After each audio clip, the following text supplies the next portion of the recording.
안녕하세요. 결혼 생활 4년 만에 이혼을 하게 된 올해 35살 여자입니다. 가족끼리 서로 돕는 것, 저는 그게 당연한 일이라고 생각합니다. 요즘 세상이 핵가족화가 되면서 예전처럼 가족 간의 정이 많이 사라지고 아무리 사회가 개인주의적으로 변했다지만 결국 중요할 때 믿고 기댈 수 있는 존재는 가족밖에 없다고 생각하거든요. 한 식구만큼 세상에 믿을 수 있는 사람이 또 어디 있겠어요. 이름 앞에 시자가 붙었다고 해서 내 가족이 아니니까 나 몰라라 하겠다고 했던 적도 없었습니다. 시누이도 시부모님도 결혼했으면 똑같이 내 가족이니 말입니다. 우리가 도움이 필요하면 도움을 받고 다른 가족이 도움이 필요할 때면 도와주고 친정시댁 가리지 않고 제 나름 최선을 다했다고 생각해요. 하지만 도와주는 데에도 정도가 있다고 생각합니다. 도움이 필요하다고 해서 덮어놓고 무조건 도와주는 게 답은 아니잖아요. 그리고 그걸 결정하는 건 혼자서 결정하는 게 아니고 부부 서로 간의 합의가 가장 중요하다 생각합니다. 한 명이 그 정도는 당연히 도와줘도 된다고 생각해도 다른 한쪽은 아니라고 할 수 있잖아요. 그리고 어느 한쪽이 이건 아니다라고 한다면 적당한 선에서 타협을 하던가 그렇게까지는 해줄 수 없다고 거절도 할 줄 알아야 하는 것 아니겠나요? 그런데 남편은 자기 가족 일에 대해서만큼은 저를 고려하지 않고 자기 가족만 챙겨댔어요. 그렇게까지 자기 가족들만 소중한 사람을 내 가족이라고 곁에 두고 있으면 뭐 하겠나요? 결국 남편을 가족들 품으로 돌려주기로 결심하고 그렇게 이혼을 하게 되었습니다. 제가 대학을 졸업하고 곧바로 취직을 하지 못했어요. 전공을 살려서 일을 하고 싶었지만 취업이 생각처럼 쉽지 않아 정말 힘들었습니다. 결국엔 전공하고는 전혀 무관한 일을 하는 회사에 취직하게 되었죠. 이벤트 기획과 관련된 일이었는데 전공과는 무관할지라도 일 자체는 제 적성에 잘 맞더라고요. 처음에는 아예 아무것도 모르는 내가 이 업계에서 살아남을 수 있을까 하는 생각에 자신이 없었어요. 그래도 일을 계속 하다 보니 일이 어느 정도 저랑 잘 맞기도 해서 이왕 시작한 거 제대로 한번 해보자는 욕심이 생기더라고요. 저 말고 다른 직원들은 다 대학에서 배운 전공이 일과 어느 정도 연관이 있었는데 저는 그렇지 않았거든요. 그래서인지 기획안 같은 걸 제출할 때면 알게 모르게 무시를 당하는 일이 한두 번이 아니었습니다. 그래도 열심히 하면 인정받겠지 하는 생각에 이를 악물고 버티며 피 터지게 노력했어요. 그리고 그렇게 회사 생활을 시작한 지 5년 차에 남들은 그보다 몇 년을 더 일해야 맡아볼까 말까 하다는 대형 브랜드의 신제품 론칭 행사 일을 맡게 되었습니다. 제 노력이 결실을 맺었던 거죠. 남편을 처음 만난 건 바로 그때였어요. 남편이 그 회사를 다니는 직원이었고 업무적으로 협업을 할 일이 많아 자연스럽게 자주 마주치게 되었죠. 내 능력을 증명할 수 있는 자리였던 만큼 그 어떤 실수도 생기지 않게 철저하게 준비를 하고 있었다 보니 그때까지 남편하고는 업무적인 연락 외에는 아무것도 주고받고 하지 않았습니다. 본격적으로 연락을 주고받게 된 건 행사를 성공적으로 마무리하고 난 뒤였죠. 남편이 말하길 저랑 가까워지고 싶었는데 도무지 빈틈을 보여주지 않아 애먹었다나요. 아무튼 그렇게 연락을 주고받기 시작하다가 저희는 연애를 시작하게 되었습니다. 대기업을 다닌다는 조건도 좋았지만 무엇보다 남편 자체가 배려심이 많고 사려 깊은 사람이었다는 게 좋았어요. 제가 일에 열중해 있느라 먼저 말도 못 붙이고 전전긍긍하고 있었던 것도 그렇고 실제로 연애하면서도 그런 느낌을 받았던 적이 한두 번이 아니었거든요. 그렇게 2년간의 연애 끝에 저희는 결혼을 하게 되었습니다. 이미 30 가까운 나이에 시작한 연애였다 보니 저는 어느 정도 결혼도 염두에 두고 있던 상황이었어요. 하지만 그게 행여나 저 혼자만의 생각일 수도 있었기에 연애하면서 남편 가족들을 따로 소개받거나 했던 적은 없었습니다. 시부모님을 처음 만난 것도 신우를 처음 만난 것도 전부 결혼 이야기가 나오고 나서예요. 신우는 결혼 허락을 받기 위해 시부모님을 만난 뒤 따로 자리를 만들어 처음 인사를 나누게 되었죠. 남편보다 2살 위 누나로 저희가 연애를 시작하기 전부터 이미 결혼의 가정을 꾸리고 살고 있는 전업주부였습니다. 처음에는 그냥 오지랖이 넓은 그런 사람이구나 싶었어요. 우리 결혼 준비하는 걸 도와주겠다며 눈치도 없이 데이트하는 자리에 따라 나오고 그랬거든요. 그냥 애도 없는데 전업주부로 산다고 시간이 남아 돌아서 따분해 저러는 거구나 생각했었는데 도와주고 싶다는 그 마음 자체는 고마웠지만 결혼을 신우가 하는 것도 아니고 우리가 하는 건데 뭘 자꾸 도와주겠답시고 사사건건 껴드는 건지 싶은 마음이 더 컸습니다. 당시 남편은 누나가 친해지고 싶어서 저러는 거 아니겠냐며 최대한 좋게 좋게 신우의 오지랖을 포장해 주려고 했었어요. 신우가 따라 나오고 싶다는 대로 자리에 데리고 나오고 그랬으니까요. 그런데 어느 순간부터 신우가 너무 노골적으로 자기 하고 싶은 대로 저희 결혼 준비를 좌지우지 하려는 건가 싶을 정도로 간섭을 하기 시작하더라고요. 웨딩 사진이며 드레스 고르는 것부터 시작해 청첩장 디자인까지 하등 신우가 결정할 것들이 하나도 없는 부분이잖아요. 결혼을 내가 하는 건지 신우가 하는 건지 싶을 만큼 정도가 지나치다 싶을 때쯤 남편한테 단도직입적으로 신우가 그러는 게 좀 불편하다는 말을 직접적으로 꺼냈습니다. 남편은 저희 말에 이렇게 대답했죠. 우리 가족들이 원래 이렇게 무슨 일이고 서로 도와주고 싶어 한다고요. 누나가 이래라 저래라 한다고 누나가 하자는 대로 할 생각은 없으니까 걱정 말라고 그냥 도와주고 싶어서 저러는 건데 성의를 무시할 수는 없지 않냐며 다 친해지고 싶어서 저러는 거니 저보고 이해를 좀 해달라는 식이었습니다. 뭐 저렇게까지 말하는데 제가 어쩔 도리가 있었겠나요. 그래도 신우이의 조언이 아무 도움이 되지 않았던 건 아니에요. 딱 하나 마음에 들었던 게 있는데 그게 바로 결혼식장 식사 메뉴를 정하는 부분이었어요. 저도 사회생활하면서 결혼식을 몇 번 다녀와 봤다 보니 결혼식은 당연히 뷔페로 하는 게 맞다는 생각을 가지고 있었거든요. 그런데 신우가 하는 말이 뷔페가 호텔처럼 잘 나오는 것도 아니고 먹어봐서 알겠지만 음식 퀄리티도 별로라면서 차라리 스테이크나 갈비탕 같이 정갈하게 한 상 나오는 게 더 낫다고 그러더라고요. 자기도 멋모르고 뷔페로 했던 게 참 후회가 된다나 어쩌나 하면서요. 그렇게 이래저래 신우가 혼자 발품손품 팔아가며 예식장을 하나 찾아줬는데 분위기도 너무 좋았고 식사도 정말 괜찮았어요. 지금 생각해보면 그냥 신우가 뷔페보다 스테이크가 먹고 싶어서 그런 말을 했던 것 같기도 한데 뭐 그래도 덕분에 결혼식은 나름 성대하게 잘 치렀으니 그래도 도와준다는데 무조건 싫다고 할 필요까지는 없겠구나 그렇게 생각을 고치게 되었습니다. 아무튼 그렇게 결혼식을 올리고 난 뒤 저희 결혼 생활이 시작되었습니다. 세상에 누가 이혼을 염두에 두고 결혼을 하겠나요? 결혼 초반은 정말 남부러울 것 없이 행복한 시간의 연속이었어요. 결혼 전 남편이 했던 가족들끼리 서로 도와주는 가풍이 있다는 말처럼 시부모님 또한 여러 방면에서 저희를 도와주시고 그랬습니다. 맞벌이 하는데 집안일 같은 거 조금이라도 줄이는 게 좋지 않겠냐며 이런저런 반찬을 해주시곤 했죠. 시댁까지 거리가 꽤 돼서 항상 저희가 가지러 가기는 해야 했지만 그렇게 신경 써주시는 게 어디냐 싶었고 그 마음 씀씀이가 감사하기까지 했습니다. 그런데 이런 시부모님의 도움이 저를 위한 도움이 아니라는 걸 알게 되었어요. 가족끼리 서로 돕는다는 그 가풍의 진짜 의미를 알게 된 순간이었죠. 실제로 도움이 필요했던 건 저희가 아니라 신우이였던 겁니다. 일단 시부모님이 매주같이 챙겨주던 반찬만 봐도 항상 저희 것뿐만 아니라 시누이네 반찬까지 함께 챙겨주셨었거든요. 그리고 너네 반찬 가져가는 김에 네 누나네 것도 챙겨다 주거라 매번 이런 식이었어요. 시누네가 시댁에 비해 저희 집에서 비교적 가까운 거리에 있었다 보니 가져다 주는 것 자체에는 아무 문제가 없었습니다. 진짜 문제는 항상 시누이네 반찬 양이 훨씬 더 많았다는 데 있었죠.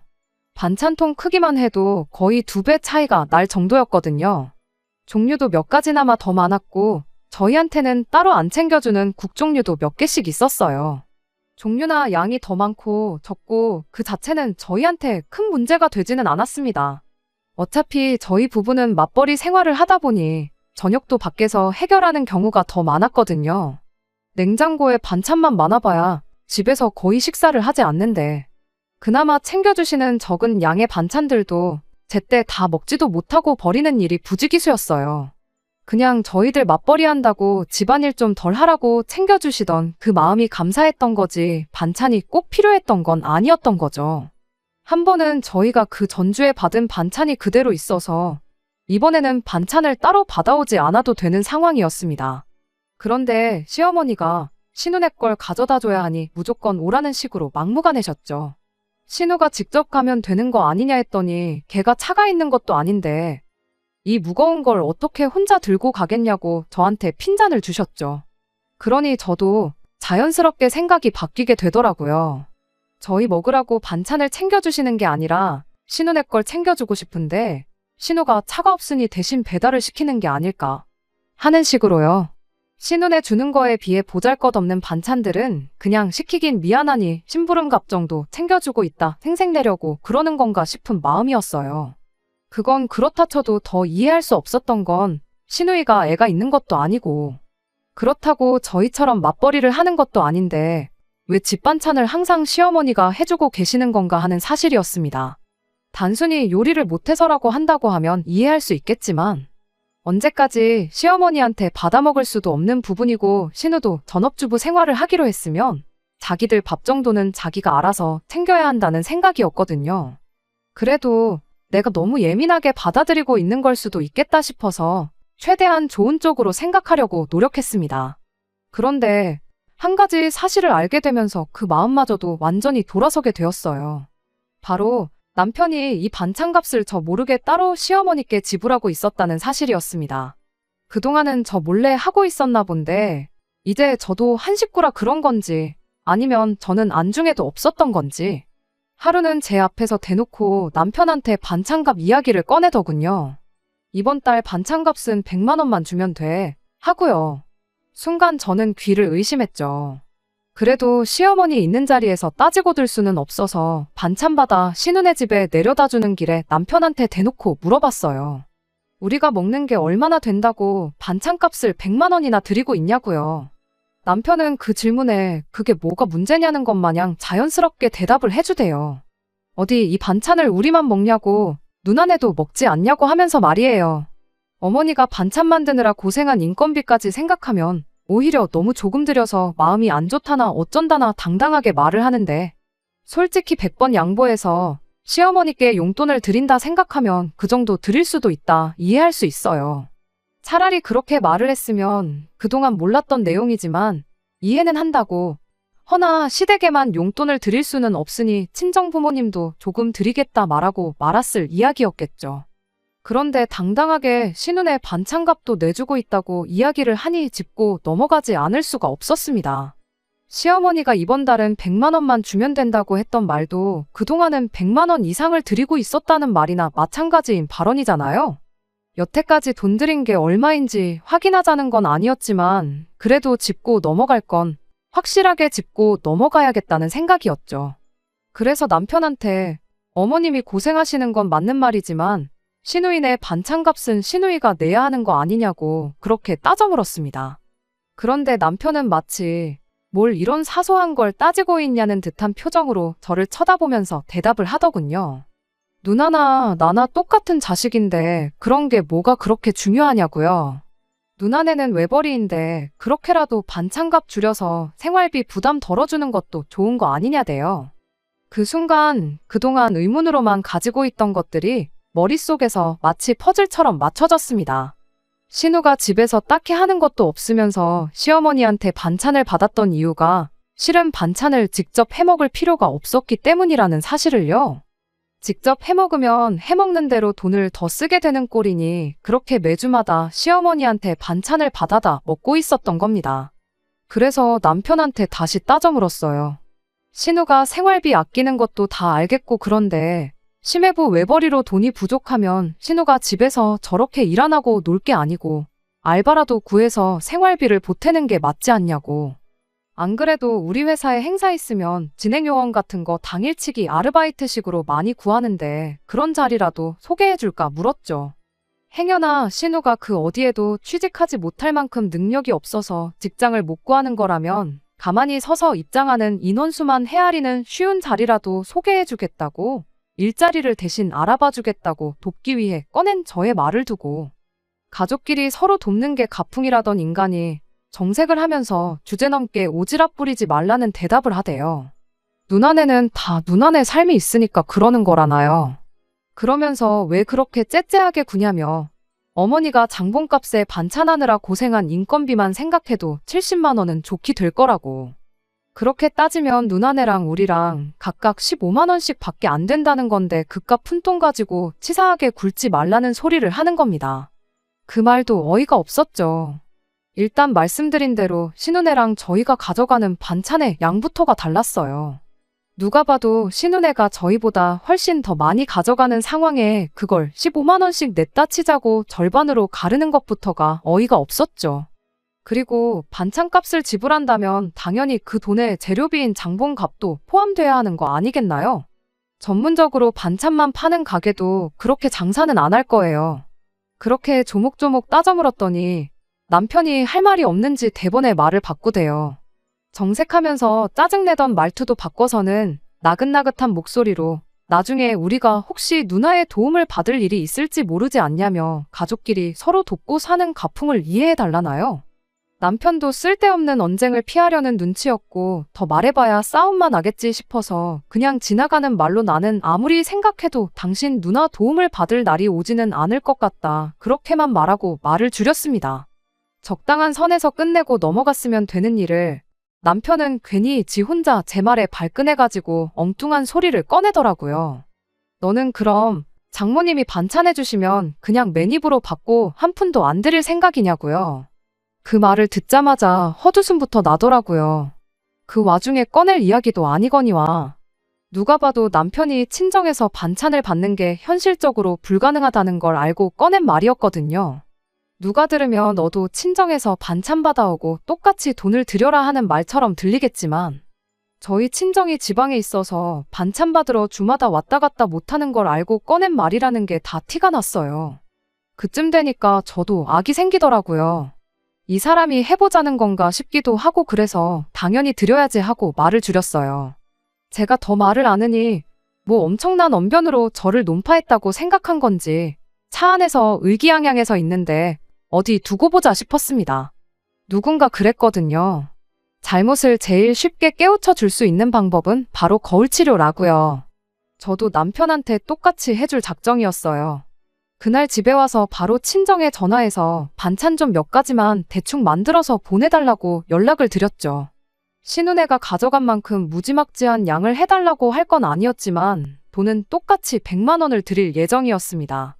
제 아래로 동생이 있고 동생도 회사 때문에 혼자 떨어져 나와 자취하고 있는데 그 동생한테 훨씬 더 많은 반찬이 갔다고 대충 둘러댈 생각이었죠.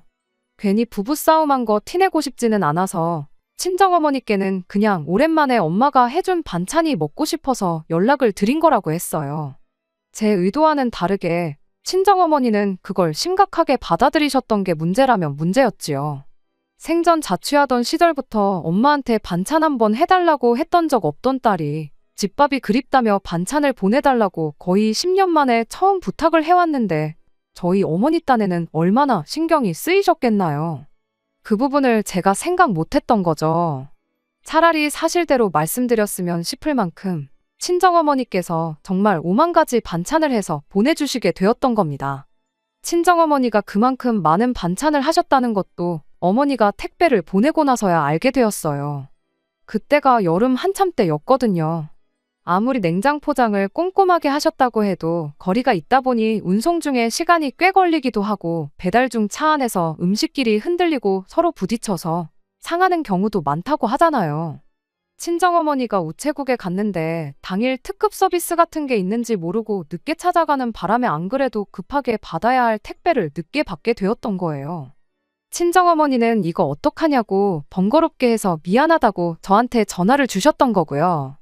저희가 맞벌이다 보니 한참 택배가 올 시간에 집에 아무도 없는 걸 아셔서 걱정이 돼서 전화를 주셨던 겁니다. 어찌어찌 택배가 일찍 도착한다 쳐도 택배가 집 앞에 도착할 시점에 못해도 반나절 정도 무더운 날씨에 그 반찬들이 밖에서 방치될 수도 있는 상황이 돼버린 거죠. 아무리 제가 남편에게 거울 치료를 해주겠다고 골려줄 생각에 부탁드린 반찬일지라 해도 어머니가 그렇게 고생하셔서 그 무거운 걸 혼자 포장까지 하고 택배까지 보내주셨는데 그걸 받자마자 못 먹게 만들 수는 없는 노릇이잖아요. 그러다 문득 남편이 저한테 했던 말이 떠올랐지요. 이렇게 베풀다 보면 언젠가 누나 도움을 받을 날이 있지 않겠냐고 했던 바로 그 말이요. 지금이 딱 그때구나 싶었어요.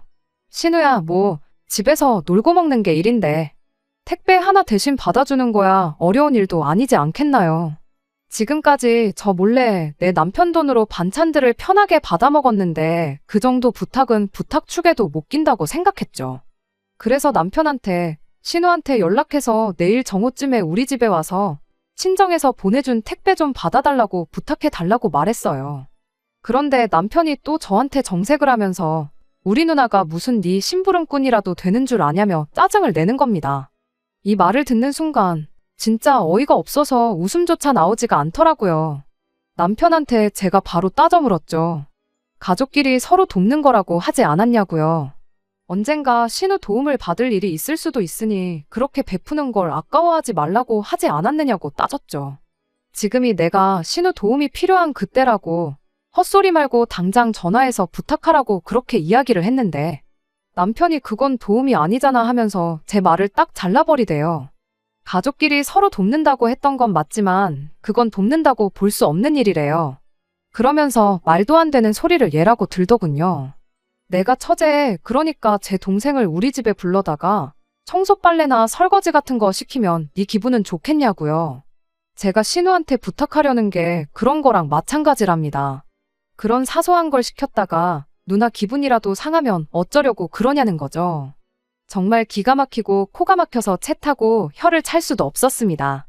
그럼 당신이 신우네 반찬값 100만 원씩 내주는 건 도와주는 거고 택배 좀 받아달라는 건 심부름이냐고. 도움이라는 게 사소한 일이나 큰 일이나 마찬가지인 거지. 돈 얼마 썼다고 생색낼 수 있어야 큰 도움이고 별거 아닌 도움은 심부름이라고 말하고 싶은 거냐고 한마디 따졌죠.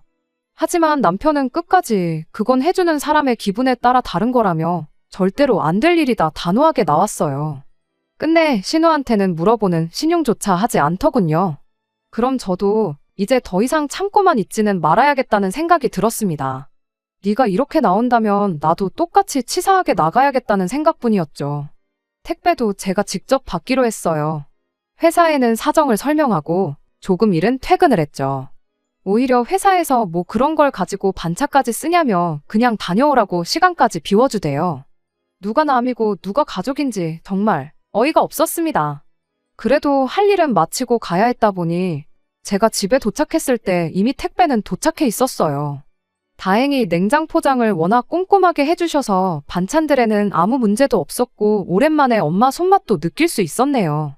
그 와중에도 친정어머니는 이런 상황도 모르고 사위 입맛에도 맞게 만들어준다고 달달 짭조름하게 평소 하던 대로 해주셔도 되는 반찬들 몇 가지를 죄다 고추장 넣고 빨갛게 해다 주셨더라고요. 그걸 보니 참 오만 가지 생각이 다 들었습니다. 멀리 떨어져 사는 친정 부모님은 이토록 남편까지 신경 써주시는데 3, 40분 거리에 모여 사는 시자들은 지들만 챙기지 나는 안중에도 없구나 하는 생각이요. 하지만 안 좋은 생각을 계속해서 뭐 하겠어요. 이런 사소한 일로 서운하다고 싸우고 그러는 게 제 인생에 있어서 무슨 소용이나 있겠나 싶었죠. 이미 2년 가까운 세월을 나 모르게 시어머니 용돈에 신우 반찬값까지 퍼주고 있었다는 사실만 두고 봐도 이미 남편이 먼저 부부간의 신뢰를 저버린 거나 마찬가지인 상황인데 이때 끝장을 봤어야 했던 걸 그냥 좋게 좋게 시어머니 용돈 드린 걸로 치자. 그리고 시어머니가 그 용돈으로 당신 안 쓰고 외벌이하는 딸을 챙겨주신 거라 생각하자고 그렇게 쉽게 넘어갔던 게 저희 불찰이었습니다. 친정집에 대한 이중적인 태도를 보인 것, 몰래 시댁에 돈 퍼주는 것만 해도 이미 충분히 부부간의 신뢰를 저버리고 이혼 사유가 된다는 걸 알았음에도 네 돈으로 네 가족 챙기는데 내가 뭔 상관이냐 넘어가고 나도 그냥 이제부터 내 가족이나 챙기련다 하고 똑같이 나온 게 문제였지요. 그날 이후로부턴 남편이 생활비만 제대로 가져다주면 신우 반찬값을 내주던 신우네 외식을 시켜주던 신경을 끄고 살아버렸거든요. 시어머니가 해다주는 반찬도 일부러 안 먹고 신우네 반찬 가져다주는 일도 전부 남편 혼자 알아서 하라고 해버린 거예요. 이러나 저러나 신우한테 그런 식으로 남편 돈으로 흘러들어가고 있다는 사실을 몰랐을 땐 그래도 부부 사이 하나만큼은 좋았거든요. 그냥 여태 했던 것처럼 모르는 척 둘이서만 사이라도 좋게 지내면 문제없다 그런 생각이었는데 왜 그때는 그런 생각을 안 했는지 모르겠어요. 나 모르게 남편이 신우한테 반찬값이라고 퍼주는 것, 그것 말고도 다른 게 있을 수도 있다는 의심을 말입니다. 그때 철저하게 샅샅이 뒤져서 아예 그런 걸 차단했어야 했는데 너무 안일하게 그게 끝이라고 혼자 지레짐작하고 넘겼던 게 문제였어요. 왜냐하면 진짜였거든요. 바로 남편이 반찬값은 물론이고 신우의 용돈까지 챙겨주고 있었던 거예요. 외벌이의 집에서 딱히 집안일 말고는 살림을 하는 것도 아닌데 아무리 반찬 몇 가지를 매주마다 자기 친정에서 받아온다고 한들 애도 없는 집에 저렇게 놀고 먹는 꼴을 심해부가 그냥 보고 살 리가 없잖아요. 그런데 그게 가능했던 이유가 바로 남편이 신우한테 용돈이랍시고 돈을 따로 챙겨주고 있었기 때문입니다.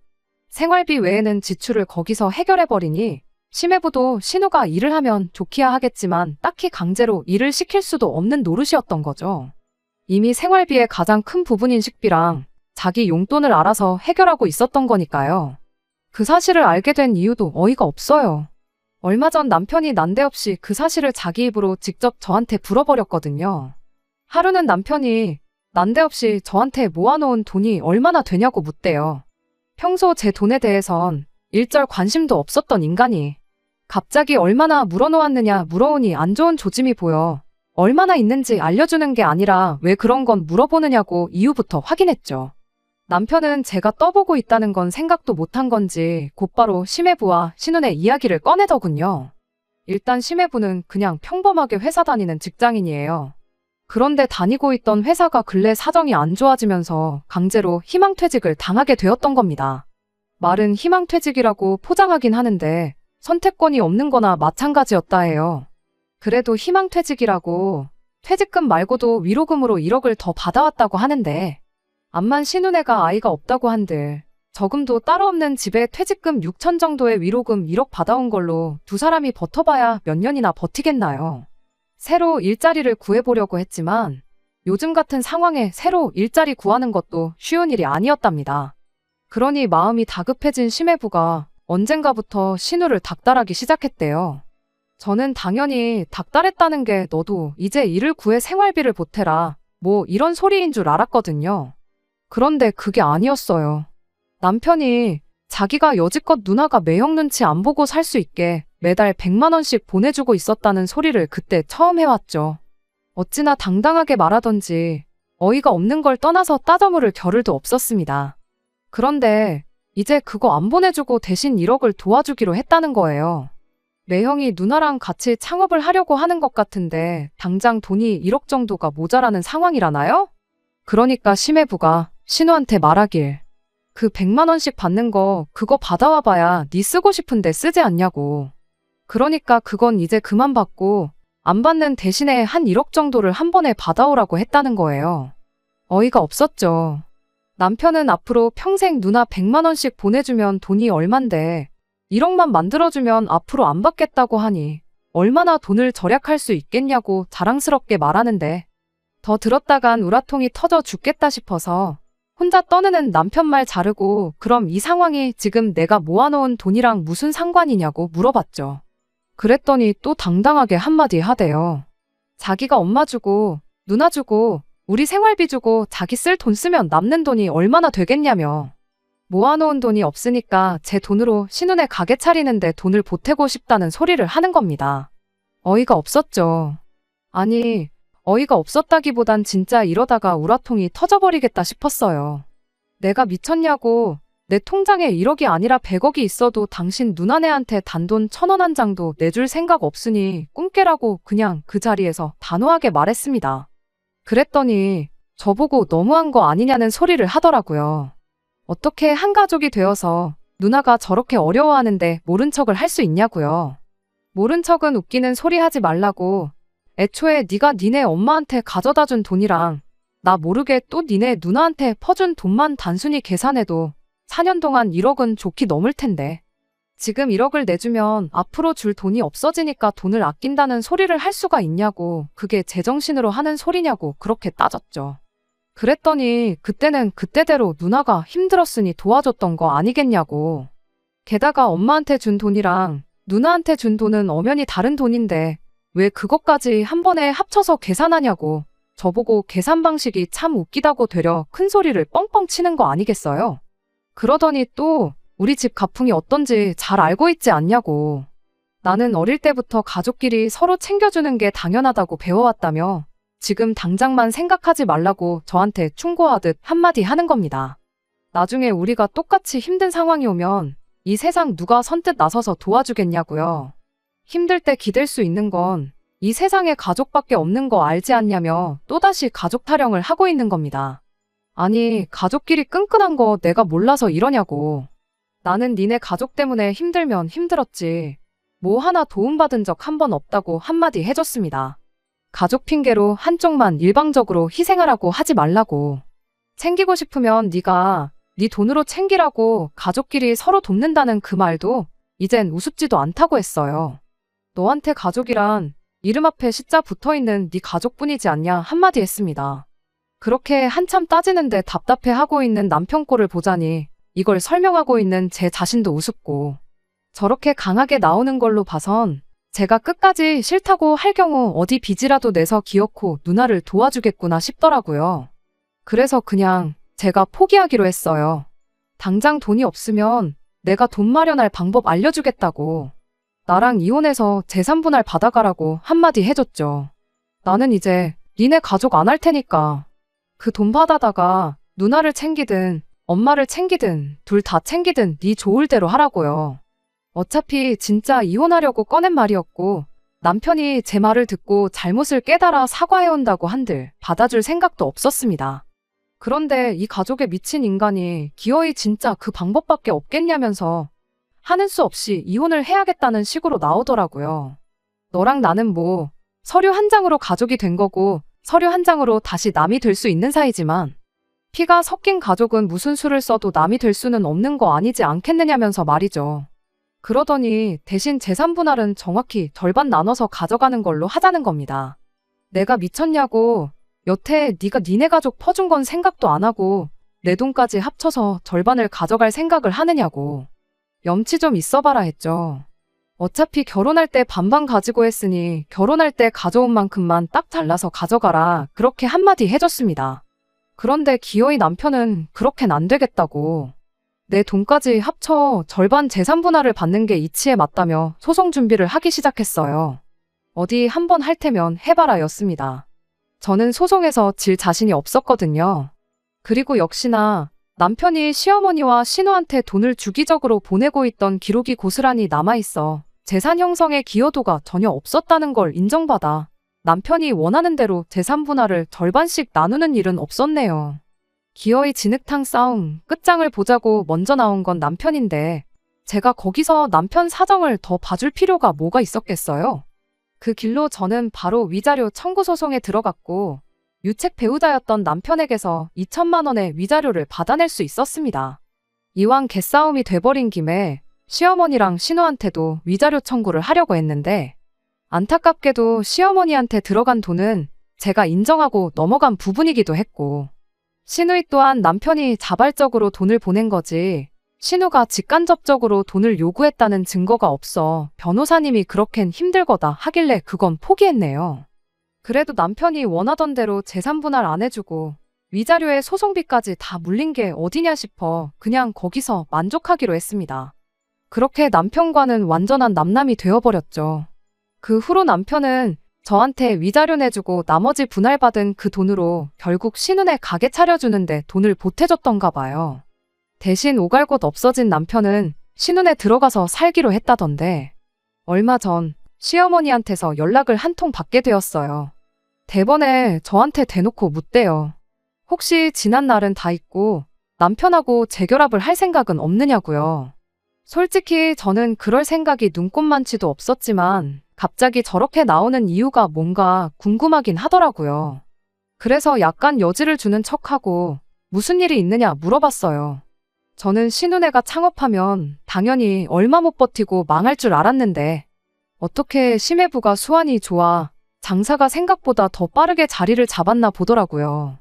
그런데 문제는 이제 먹고 살 걱정이 없어지니까 방 한 칸 차지하고 살고 있는 남편이 불편해졌던가 봐요. 얼마 전에 둘이 이제 아이를 갖고 완전한 가정을 이루고 싶은데 그러려면 남편이 방해가 된다고 나가달라는 말을 해왔대요. 가족이라면 끔찍히 생각하는 남편이었다 보니 또 그 와중에 돈은 돈대로 퍼주고 누나가 원하는 대로 짐 싸들고 시댁을로 들어갔는가 봐요. 그런데 시어머니도 막상 장가 보냈다가 이혼당해 집으로 돌아온 아들이 반갑지만은 않았던 거죠. 저한테 연락한 이유도 그 때문이었어요. 다시 품에 끼고 살다니 번거로워서 저한테 다시 데려가 달라고 연락을 해온 거였던 겁니다. 자초지종을 듣자마자 어머님한테 한마디 했죠. 제가 미쳤냐고, 어서 애물단지를 이혼한 며느리한테 다시 떠넘기려고 하느냐고요. 괜히 그거 받아줬다가 또 지네 집구석지 가족들한테 퍼주고 사는 꼴을 또 보고 살라는 거냐고. 힘들 때 서로 돕는다던 그 가풍은 어디 걔한테 줘버린 거냐 따져 물었죠. 다시 합칠 생각이 개똥만큼이나마 있었다면 애초에 처음부터 이혼을 안 했을 거 아니겠냐고요. 이혼당해도 자기 챙겨줄 가족이 있으니 그거 믿고 이혼한 거 같은데 엄마고 누나고 이렇게 나오면 아들 동생 마음이 어떻겠냐고. 너무 미워하지 말고 그냥 어머님 품에 끼고 사시던가, 그게 싫으면 원래 떠맡기로 했던 신혼에 보내시라, 그렇게 말하고 전화를 끊어버렸습니다. 결국 마지막에 가서는 애물단지 낙동강 오리알 신세가 돼서 가족들한테 버림받은 남편 꼴을 알게 되니 그래도 속 하나만큼은 후련하대요. 믿었던 엄마마저 자기를 애물단지 취급하고 있는데 남편이 무슨 선택지가 또 있겠나요? 세상 소중한 자기 가족들 불편할 거 생각해서 어디 나가서 혼자 살던가 하겠죠. 돈이야 다시 벌면 되겠지만 당장 수중에는 땡전 한 푼 없을 테니 어디 고시원 신세는 면치 못하게 되었겠네요. 뭐 지팔자 지가 꼰 건데 누구 탓을 하겠나요? 저 또한 누구 탓 하나 하지 않고 이렇게 인연을 더 낭비하고 이혼하게 된 제 신세를 제 탓을 하고 있는데 말이에요. 그래도 가족만 오매불망 바라보던 남편의 말로가 저렇다니 그거 하나만큼은 정말 제 속을 후련하게 만들어줬어요. 여지껏 소갈이 해온 거 조금이나마 위안이 될 만큼 말입니다. 결혼하고 나서도 가족들을 잘 챙기고 싶은 사람들이 있다면 제 이야기를 잘 들어주셨으면 좋겠어요. 양쪽에 똑같이 잘할 거 아니면 애초에 그 어디도 챙기지 말라고요. 결혼은 두 사람이 만나 한 가정을 이루는 거잖아요. 물론 부모 형제가 남이 되는 건 아니지만 진짜 지켜야 할 건 새로 이룬 내 가정이라는 사실을 염두에 줬으면 좋겠습니다. 진정 가족을 위하는 사람이라면 내 가정부터 지킬 줄 아는 사람이 되었으면 해요. 그럼 저는 여기까지만 하고 저희 사연을 줄이도록 하겠습니다.